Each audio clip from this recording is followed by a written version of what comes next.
Philippe Brunet, bonjour. Vous êtes néphrologue et vous avez publié un livre aux éditions Alpen sur les reins et les maladies rénales. Dites-nous quels sont les symptômes qui doivent inquiéter.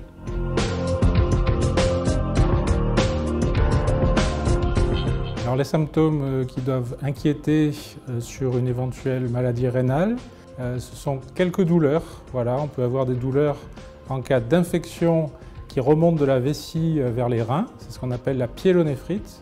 Et la deuxième douleur, c'est la douleur qui est liée aux calculs rénaux, la colique néphrétique. Voilà. Sinon, malheureusement, les reins ne donnent pas de symptômes.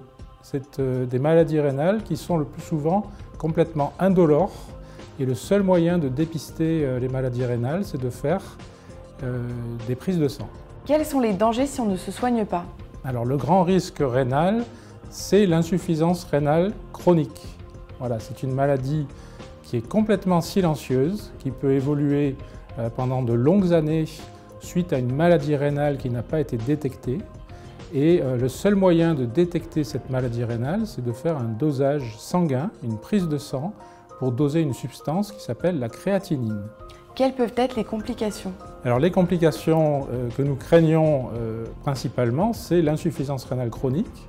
C'est une maladie qui est due à un empoisonnement progressif du corps dû à la diminution du fonctionnement des reins. Cet empoisonnement, si vous voulez, se traduit par une somnolence, une très grande fatigue, des crampes, des démangeaisons et progressivement, si vous voulez, les reins sont de moins en moins capables d'éliminer les toxines. Les urines, finalement, ne contiennent plus que de l'eau. Voilà. Il peut y avoir une accumulation de substances qui sont extrêmement dangereuses, comme le potassium, qui risque de donner des problèmes cardiaques. Voilà.